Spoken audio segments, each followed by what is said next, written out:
అన్నమాట పరిశుద్ధ గ్రంథంలోంచి చూద్దామండి. 94వ కీర్తన 12వ వచనాన్ని చూద్దాం. 12వ వచనమేనా?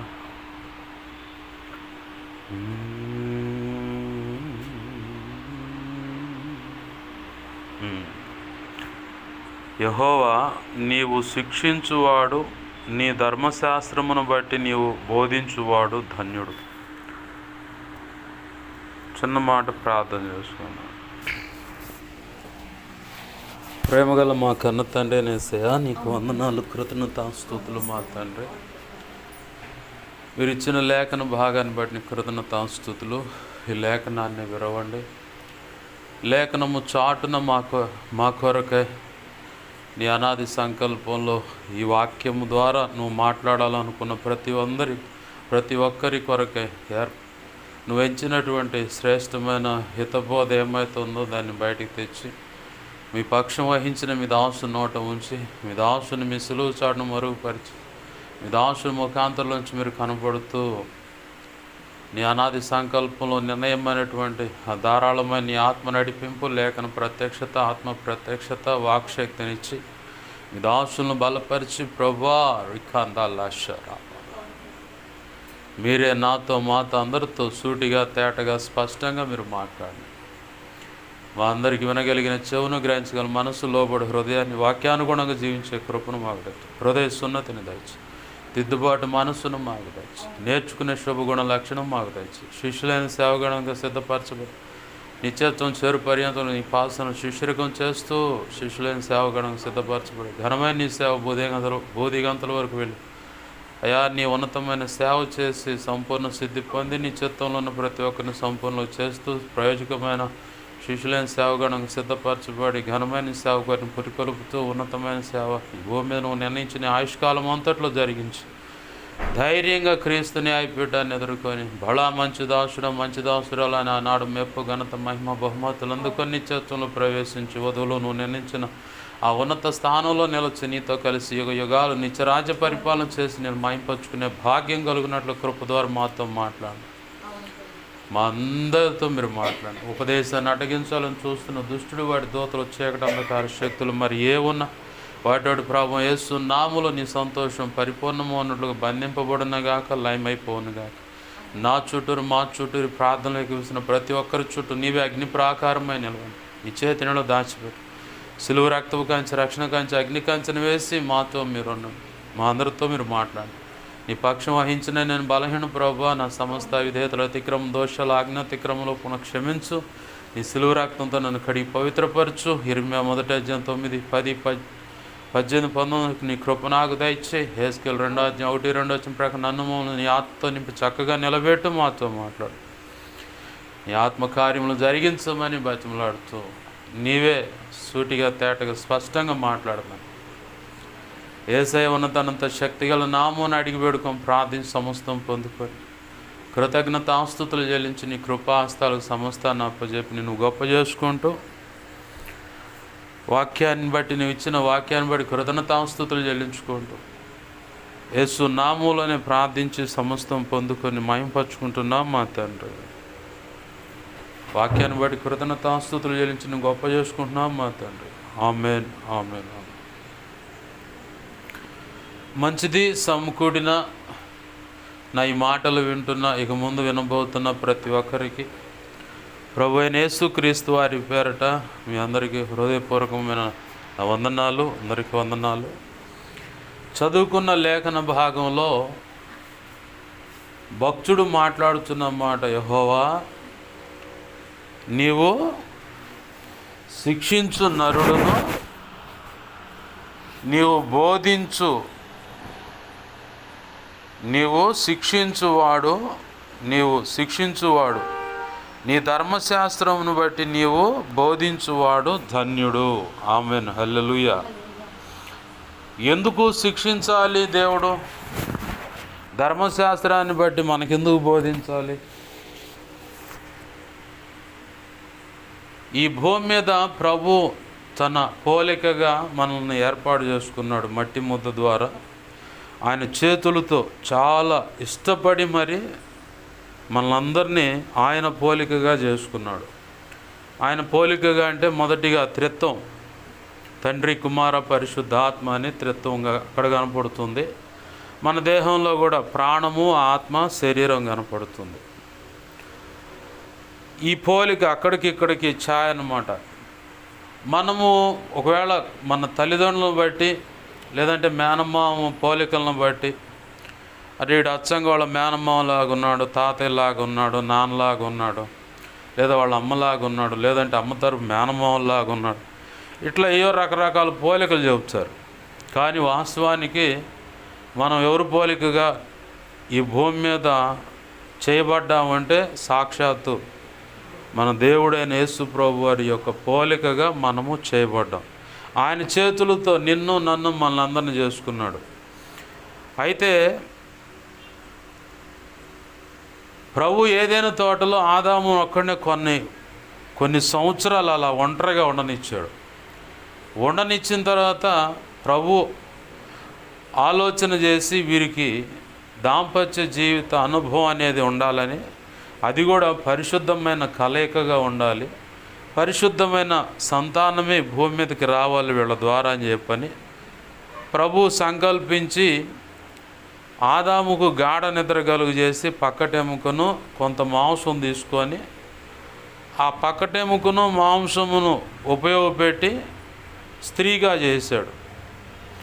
అసలు ఇంత సమస్తానికి పేర్లు పెట్టాడు కదా ఈ ఆదాము, ఈమెకేం పేరు పెడతాడని చెప్పని మెలకు వచ్చిన తర్వాత ఆయన దగ్గర దేశపోయి నిలబెడితే ఆయన ఒక మాట అంటున్నాడు, నా ఎముకలలో ఎముక, నా మాంసంలో మాంసమా, నీవు నరుని నుంచి తీయబడ్డావు కాబట్టి నీవు నారి అనబడు.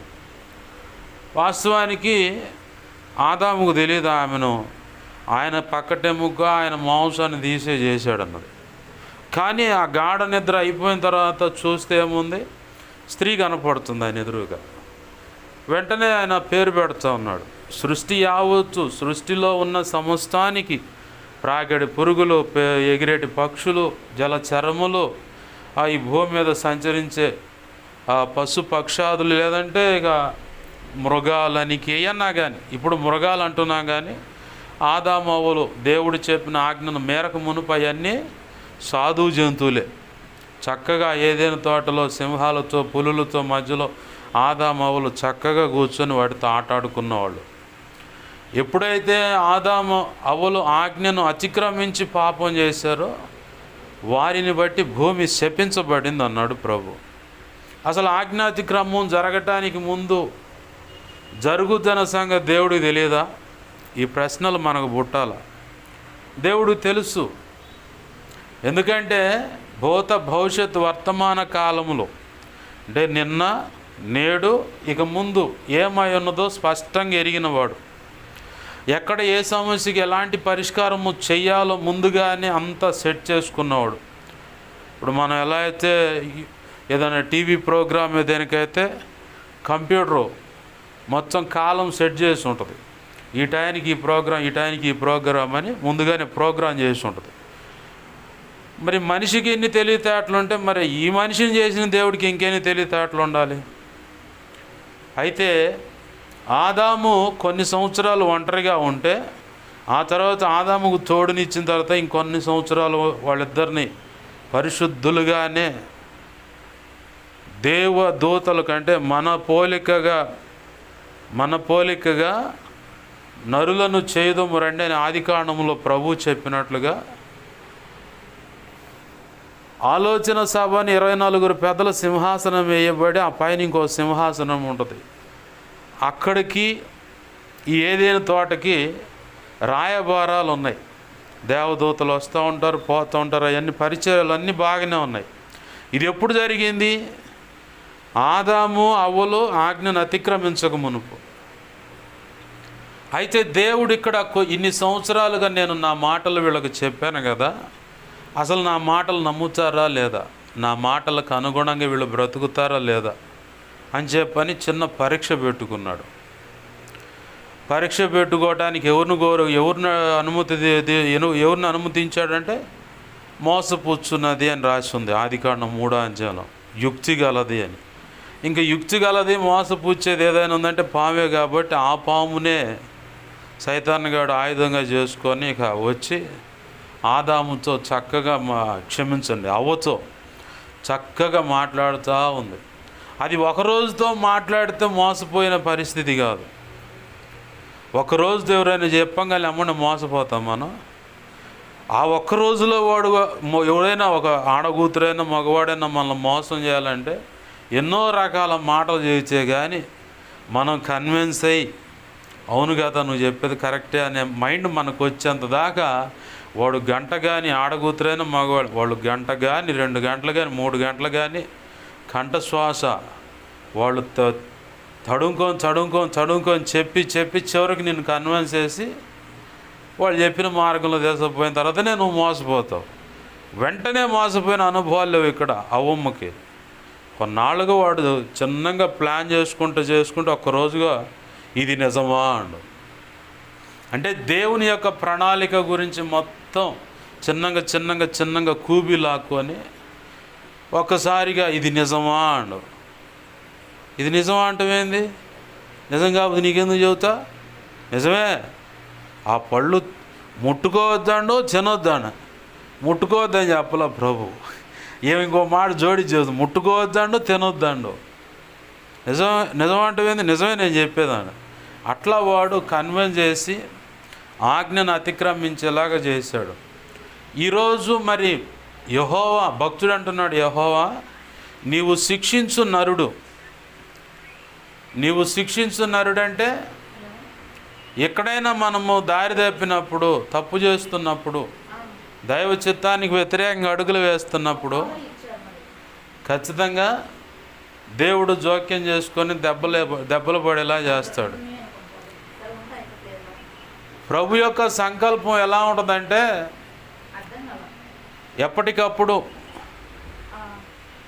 ఎప్పటికప్పుడు మనల్ని పరీక్షించుకుంటూ ఉంటాడు దేవుడు.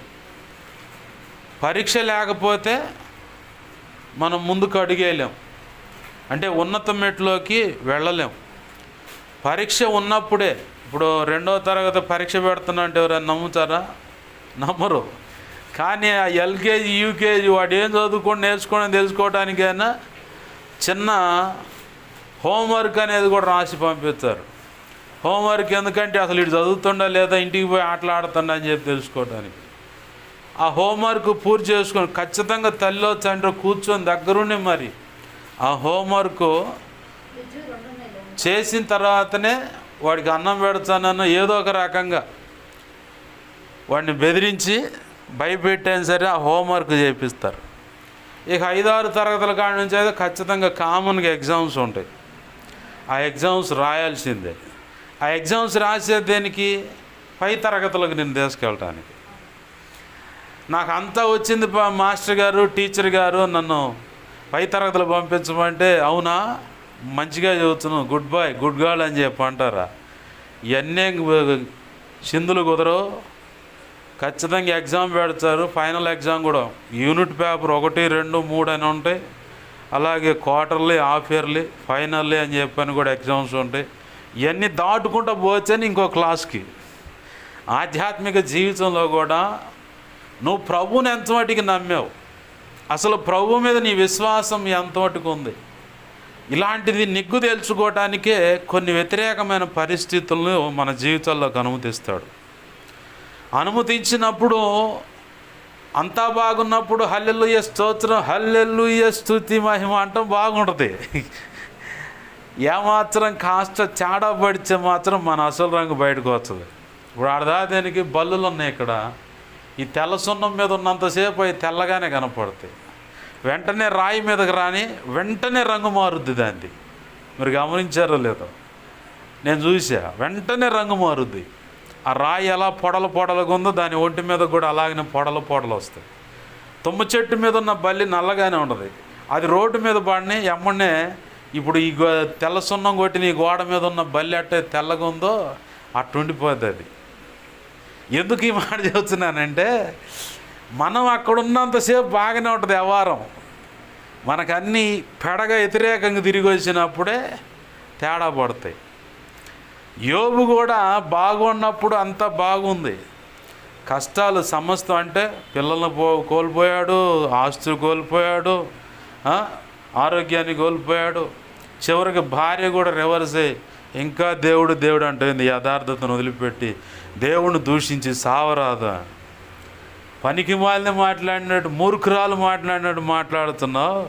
మూర్ఖురాలు అని కూడా డైరెక్ట్గా అనలా, మూర్ఖురాలు మాట్లాడినట్టు మాట్లాడుతున్నావు.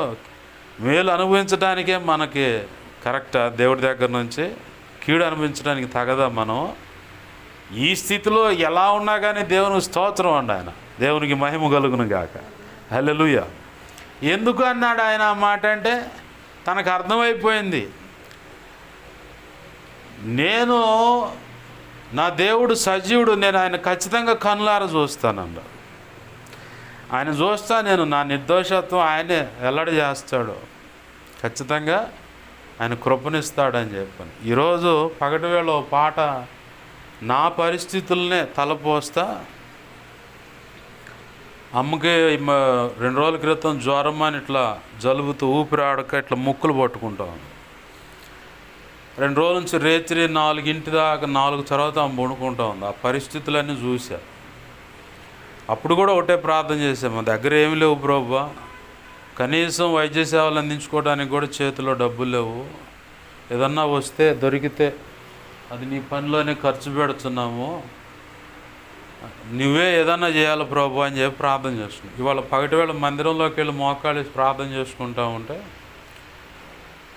నిస్సహాయ స్థితిలో నా స్థితి పరిస్థితులను గమనించుకుంటా దేవుని సన్నిధిలో కూర్చొని అలా ఉంటే కళ్ళ నిండా నీళ్ళు వచ్చింది.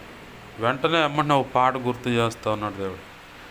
నా స్థితిని నా పరిస్థితిని తలపోయగా నా కళ్ళ నిండా కన్నీళ్ళేనయ్యా అని ఒక పాట దేవుడు. ఈరోజు ప్రభు కృపను బట్టి ఇనుమేళ్ళ ప్రాంతానికి వెళ్ళి సేవ పరిచర్య ప్రారంభించడానికి వెళ్ళి ఆ ఊళ్ళోకి వెళ్ళి ప్రార్థన చేసి వచ్చా. ప్రభు అన్నాడు, ఇదే డేట్ రాసుకో, ఆ ఊరికి వెళ్తా పరిచర్యకి అని చెప్పి అన్నాడు. ఇక ఆ ఊళ్ళో పోయి ఆ పాట రాశాను. దేవునికి మహిమ కలుగును కాక. ఆ పాటలో మాట రాశాను, నిస్సహాయ స్థితిలో ఎటు నుంచి సహాయం లేదు, నీ వైపే చూస్తున్నాను ప్రభువా అని కళ్ళ నిండా నీళ్లు తీసుకొని ఆ సందర్భాన్ని ఆ పాట రాయడానికి ప్రభు కృపనిచ్చాడు. ఎందుకు ఈ మాటలు జోడిస్తూ ఉన్నానంటే మనకంతా బాగున్నప్పుడు హల్లెలూయా స్తోత్రం, ప్రభు చాలా గొప్పవాడు, almighty god, hallelujah praise the lord అంటాం, బాగానే ఉంది. ఏమాత్రం కాస్త ఇరుక్కున్నప్పుడు కూడా అదే డెప్త్, అదే హుషారుతో దేవునికి మహిమ కలుగును గాక అనాలి. ఆమేన్, హల్లెలూయా. ఇప్పుడు ఇక్కడ యోబు పరిస్థితులు తల్లకిందులైనవి, కానీ దేవుని మహిమపరుస్తానే ఉన్నాడు. దేవుడిచ్చాడు, దేవుడు తీసుకున్నాడు, నేను సంపాదించాను ఏందంట. అంటే దేవుడే, అపవాది వచ్చి అవకాశం అడిగితే దేవుడే ఇచ్చాడు అవకాశం.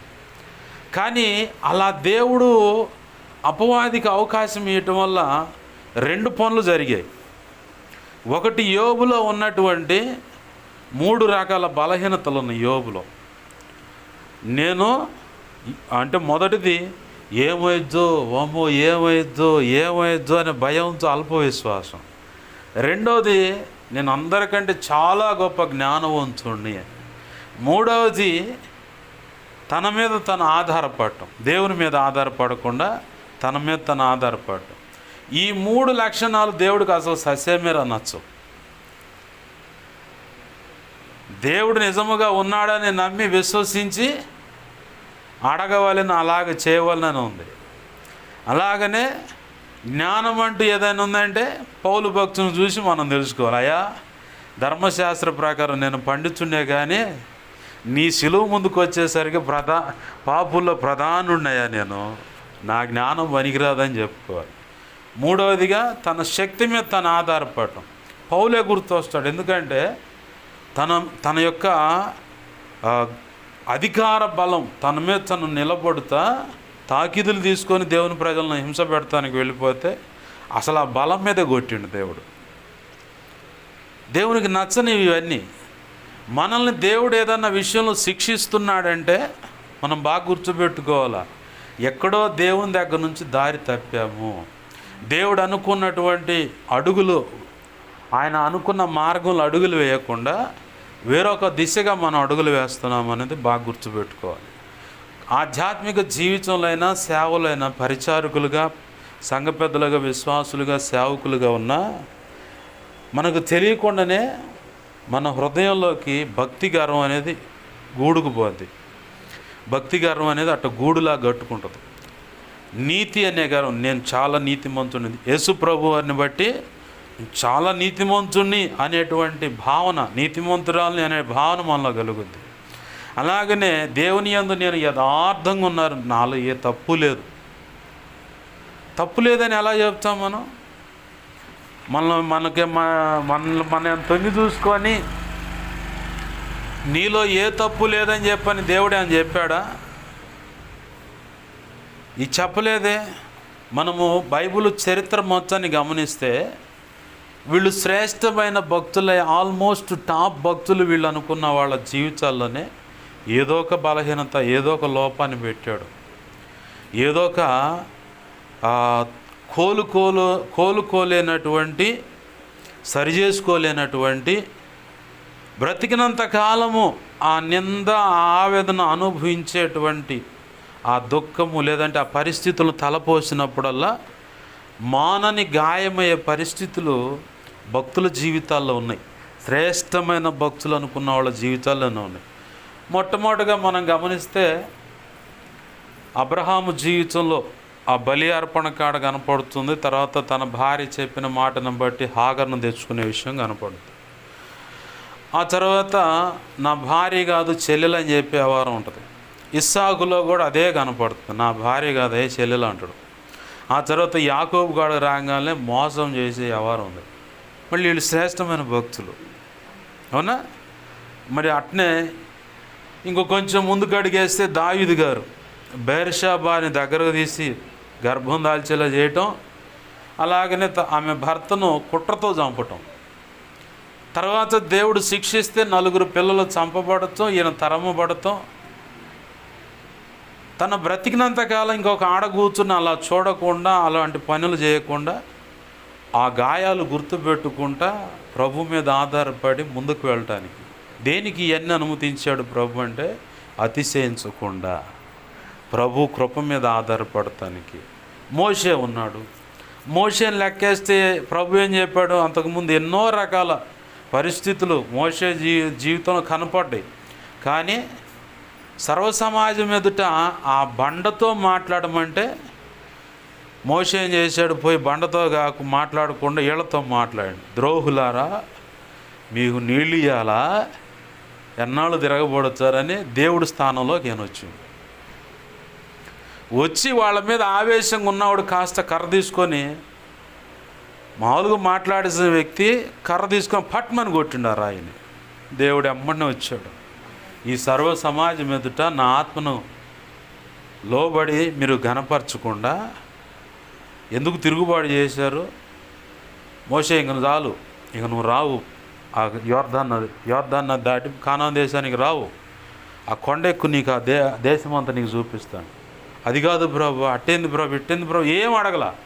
తనకు అర్థమైపోయింది నేను పొరపాటు చేశాను.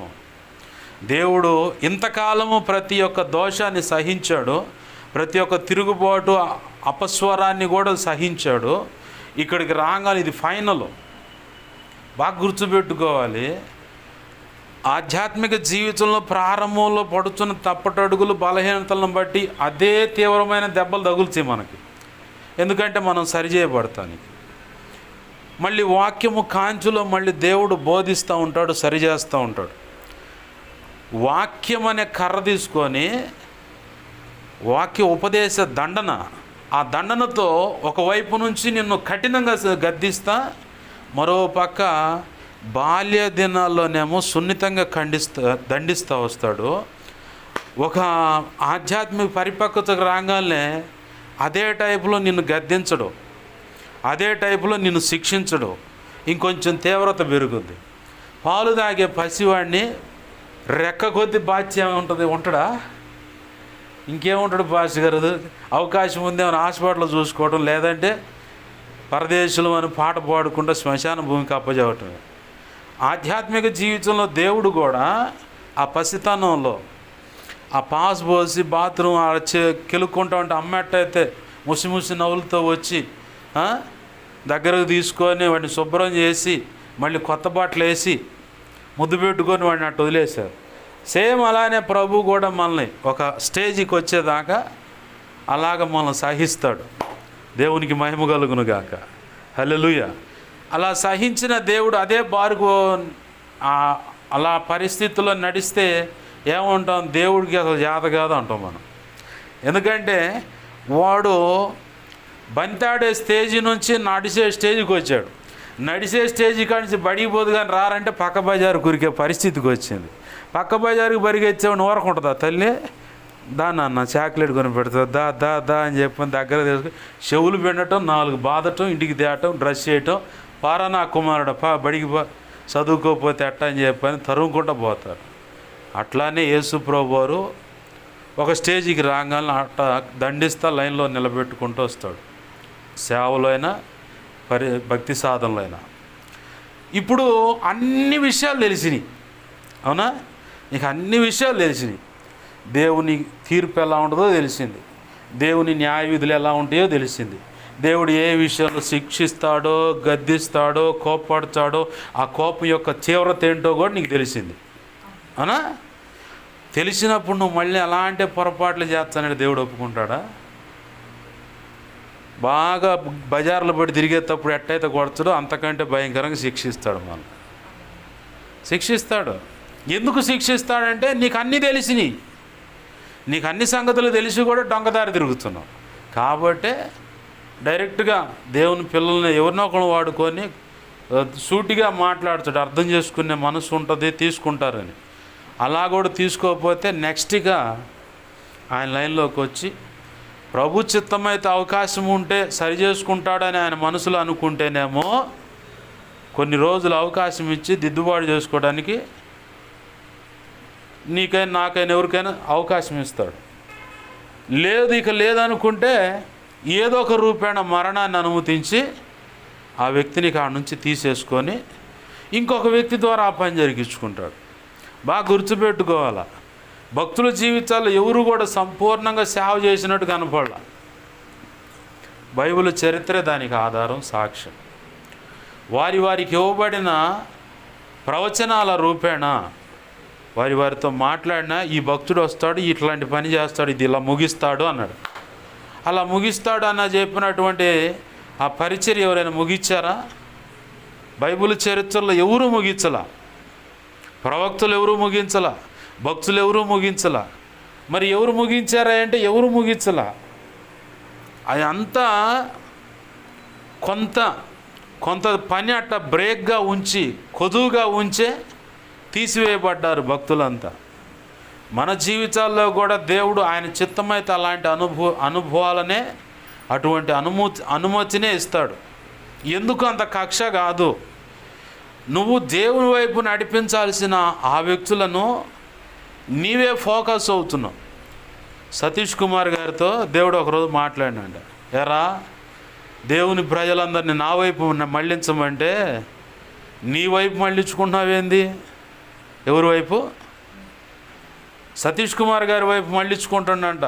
అందరూ అయ్యా మా దేవుడు సతీష్ కుమార్ గారు అన్న టైప్కి వచ్చింది. దేవుడు కూర్చోబెట్టి ప్రార్థనా గదిలో దుమ్ము దులిపితే వచ్చి మీకు దండం పెడతాను, నన్ను ఆధారం చేసుకోమాకండి, దేవుని వైపు తిరగండి, దేవుని బట్టి భక్తి చేయండి, దేవుని మీద విశ్వాసం ఉంచండి, దేవుని మీద ఆనుకోండి, దేవుని చెప్పినట్లుగా అడుగులు వేయండి, వాక్యానుగుణంగా వాక్యాన్ని కొలబద్దగా పెట్టుకొని భక్తి చేయండి, బ్రతుకును కట్టుకోండి, మనసును దిద్దుకోండి, కుటుంబాలను కట్టుకోండి, దాంపత్య జీవితాన్ని కట్టుకోండి, ఏంది సేవ, సంఘం ఇత్యాది ప్రతిదీ లేఖనంలో చెప్పబడినట్లుగా మీరు అడుగులు వేయండి, దేవుని ఆజ్ఞ చొప్పున దేవుని ముందు పెట్టుకొని అవన్నీ చేయండి అని చెప్పని ఇక సంఘానికి చెప్పటం మొదలుపెట్టు. నాకు అప్పుడప్పుడు కొంతమంది అయ్యా నువ్వేనయ్యా దేవుడు, కొన్నాళ్ళు బతకని అని చెప్పాను. నేనైతే నన్ను తొందరగా పంపించాలనుకోవడం అయింది, నాకు కాదు మహిమ ఆరోపించాల్సింది దేవునికి. ఇట్లా దేవునికి అందవలసిన మహిమ అందకుండా ఆ మహిమను మన వైపు ఆపాదించుకునే పరిస్థితి. మనకు తెలియకుండానే సైతానుగాడు అవతల వ్యక్తులను ప్రేరేపించి వాళ్ళని మన వైపు మళ్ళిస్తాడు. అప్పుడేం చేయాలంటే మనం నేను కాదు, దీని అంతటి కారణం నేను కాదు, ఆ దేవాది దేవుడే చేసిన కార్యం కాబట్టి ఆయనకే మహిమ చెల్లును గాక, నువ్వు వెళ్ళి దేవుణ్ణి మహిమపరచు అని చెప్పటమే. అలా చెప్పినప్పుడు మనకు దరువు తగ్గుద్ది. చెప్పలేదనుకో ఖచ్చితంగా దేవుడు నలగేస్తాడు. ఇక లేదనుకుంటే ఇక మనం ఆయన చెప్పినా వినకుండా పరిస్థితి అయితే ఇక ఫైనల్ వార్నింగ్లు పడుతూ ఉంటాయి. ఏ వార్నింగ్లు పడతాయి? ఫైనల్ వార్నింగ్లు పడతాయి. ఫైనల్ వార్నింగ్లు పడ్డాయి అంటే ఇక చేసేది ఏం లేదు, ఇక అంతా సర్దుకోవటమే.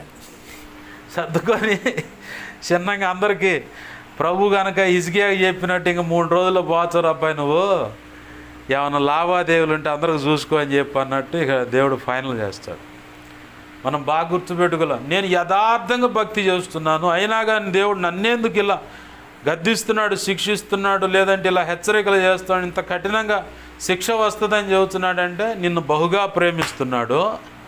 అలాగనే ఏ చిన్న లోపం కూడా లేకుండా, ఎలా చిన్న లోపం కూడా, ఎఫెసీ పత్రిక 5వ అధ్యాయం 25 నుంచి 27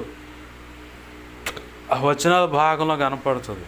మచ్చ ఏంటిది, ముడత, కళంకం, మచ్చ, డాగు, మరి అట్టిది ఏది లేని, ఇంకా చాలా ఉన్నాయి. అలాంటి ఏది లేనటువంటి వధువుగా ఆయన ఎదుట మనల్ని నిలబెట్టుకోవాలని వాక్యం అనే ఉదక స్నానం ద్వారా దేవుడు మనల్ని పరిశుద్ధపరుస్తా ఆయన సమర్పించుకున్నాడు. ఎందుకు?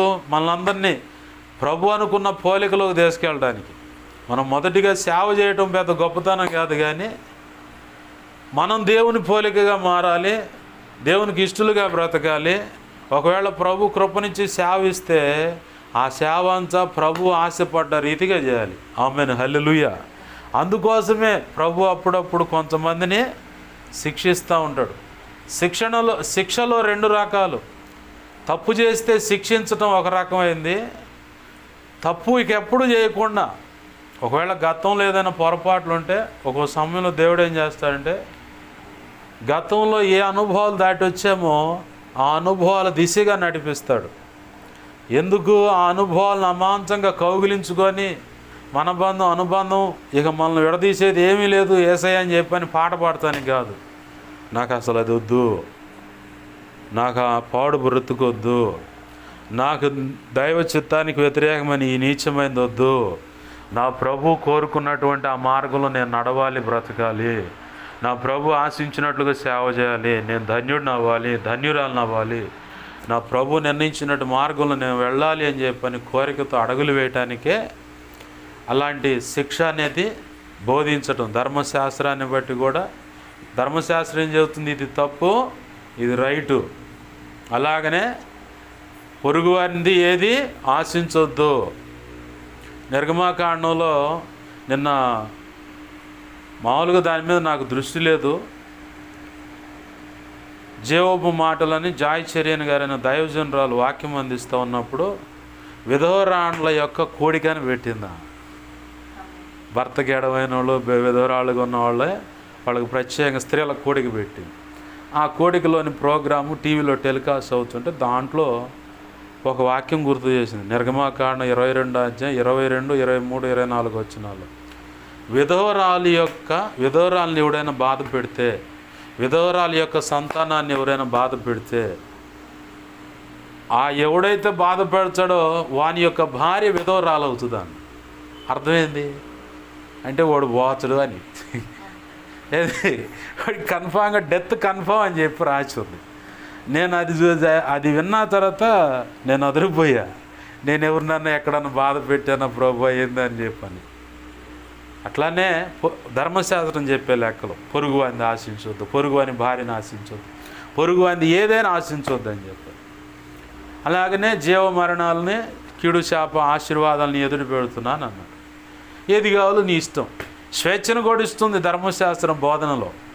అయితే నిర్ణయం మన చేతిలో ఉంది. మనం తీసుకున్న నిర్ణయాన్ని బట్టి, మనం అడుగులు వేస్తున్న దాన్ని బట్టి ఆశీర్వాదమా, కీడా, శాపమా, దీవెన, ఇంకేదైనా మనకి స్వతంత్రించుకోగలుగుతాం. ప్రభు పాదాలు పట్టుకుందామండి. ఈ వాక్యపు కాంతిలో దేవుణ్ణి అడుగుదాం. ప్రభువా, ఎక్కడైనా నా జీవితంలో పొరపాటు ఉంటే నన్ను క్షమించయ్యా, నీవు అనుకున్న మార్గంలో బ్రతకటానికి అడుగులు వేయటానికి నాకు సహాయం చేయండి ప్రభు అంటూ ప్రార్థన చేద్దాం. ప్రభుని అడుగుదాం. దేవుని మాటలు మన హృదయంలో పదిలపరచబడును గాక. యేసయ్యను అడుగుదాం. యేసయ్యా, నీకు వందనాలు, కృతజ్ఞతాస్తుతులు ప్రభువా.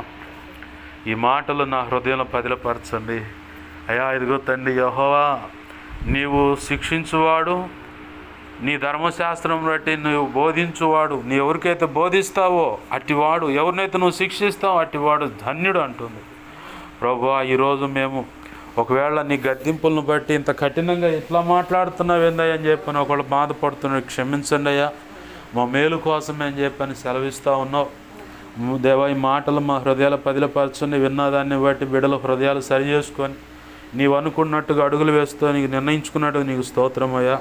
నువ్వు అనుకున్న కార్యాలు జరిగించని, నీ చిత్తం నెరవేర్చమని అయ్యా. మాకు మా మీద ఇంకెవరికైనా కళ్ళలో నిద్రలో దర్శనం స్వప్నాలు చూపించబడ్డ సమస్త చీకటి శోధనటి ప్రభువాన్ని యేసు నామములో నీ మహాపునరుద్ధాన శక్తిని బట్టి, శిలువ రక్తాన్ని బట్టి నీ సంతోషం పరిపూర్ణమైనట్లుగా వాటి ప్రభువు బంధింపబడును గాక, లయమైపోవును గాక. బంధించినందుకు, లయపరిచినందుకు కృతజ్ఞతాస్తుతులు మా ప్రభు అయ్యా. మాకు మా మీద ఇంకెవరికైనా కళలో నిద్రలో దర్శనం స్వప్నాలు చూపించబడ సమస్త మంచి కళ్ళు, మంచి దర్శనం, మంచి స్వప్నం, నిద్రలో చూసి సమస్త మంచి యేసు నామములో నీ మహాపునరుద్ధాన శక్తిని బట్టి, శిలువ రక్తాన్ని బట్టి నీ సంతోషం పరిపూర్ణమైన త్వరపెట్ట జరుగునుగాక, నెరవేర్చబడునుగాక. త్వరపెట్ట జరిగేలా చేసి నెరవేర్చినందుకు కృతజ్ఞతాస్తుతులు మాత్రం అయ్యా. నీ వాక్యాన్ని హెచ్చించుకుంటున్నావు, నీ నామాన్ని గణపరుచుకుంటున్నావు. 2 తిమోతి 1:12 ప్రకారం నన్ను మమ్మల్ని నీకు అప్పచెప్పుకుంటున్నావు. సమస్త విషయాలు కృపానుగ్రహించమని, స్థానికంగా సహకరిస్తున్న బిడ్డలను దీవించండి. ఈ ప్రాంతంలో ఉన్న దేవ సంఘ బిడ్డలను ఈ పరిచయను ఆశీర్వదించండి. బిడ్డలు చేస్తున్న రెక్కల కష్టార్జితాన్ని దీవించు అయ్యా. ఇదిగో ప్రసన్న వాళ్ళ అమ్మను హార్ట్ విషయంలో కృపదయిచ్చి, కళ్యాణ్ అతని భార్య, పిల్లలు, కుటుంబ సభ్యులు దర్శించి రక్షించు అయ్యా. ప్రసన్న వాళ్ళ అమ్మని, కుటుంబ సభ్యులు అందరినీ కూడా రక్షించు ప్రభు అయ్యా. ఈ ప్రాంత ప్రజలను కూడా రక్షించు అయ్యా. ఇదిగో స్థానిక సహకరిస్తున్న బిడ్డ కుమార్తెలు అయ్యా, వారు చేస్తున్న పనుల్లో, ఉద్యోగాల్లో అయ్యా అన్ని విధాల దీవెన కలుగును గాక, అప్పుల నుంచి విడిపించబడును గాక, నీ సేవలు గొప్పగా వాడబడును గాక. సహాయం చేయమని పాటల పరిచయ విషయంలో కృపదయిచ్చే నవంబర్ మాసంలో జరిగే 16, 17, 18 తారీఖుల్లో అయా పరిశుద్ధ ఆత్మదేవుని పండుగలుగా ఘనంగా జరగడానికి సహాయం చేయి. క్యాలెండర్ ముద్రణ విషయంలో సహాయం చేయి. నూతన సంవత్సరం పాట రిలీజ్ విషయంలో సహాయం చేయి అయా. అన్ని విధాలు కృపదయిచ్చే. ఈరోజు నా దేవా, ఇదిగో తండ్రి దేవా, ఎనిమేళ్ళ వెళ్ళి నీ కృప ద్వారా సమాజంలో తిరిగి ప్రార్థన చేసుకొని రావడానికి కృపనిచ్చావు. ఇది ప్రారంభ రోజు అని చెప్పి రాసుకోమను, నీ చిత్తం నెరవేర్చాను అయ్యా. పాటలు రాయిస్తున్నందుని బట్టి నీ కృతజ్ఞతాస్తుతులయ్యా. అయ్యా, మా ప్రతి ఆర్థిక అవసరతలన్నిటి విషయంలో కృప దయచి, ఆరోగ్యం నువ్వు దేవా స్వస్థపరచని, నీ కొరకు బ్రతకడానికి దీర్ఘాయు సంపూర్ణమైన ఆరోగ్యం మాకు దయచి. వాక్యం ఉన్న దాన్ని బట్టి ఎంతమంది హృదయాలతో దేవా నువ్వు మాట్లాడావు, దర్శించని, సరిచేయండి. నువ్వు అనుకున్న రీతిగా నడిపించు. నువ్వు మాత్రం మహిమ పొందమని బతిమలాడుతూ యేసయ్య ఉన్నతనంత శక్తిగల నామమున అడిగి వేడుకం ప్రార్థిస్తూ, చీకటి అంధకార శక్తుల మాంత్రిక ప్రయోగాల నుంచి దేవా లోక సంబంధమైన ఒక కుల సంబంధం దేవి దేవతలు దేవుడు మాంత్రిక బలుల అర్పణల నుంచి యేసు నామములో ప్రతి ఒక్కరికి విడుదల కలుగును గాక. గొప్ప కార్యాలు జరిగించు, స్వస్థత, ఆరోగ్యం దయచేయండి.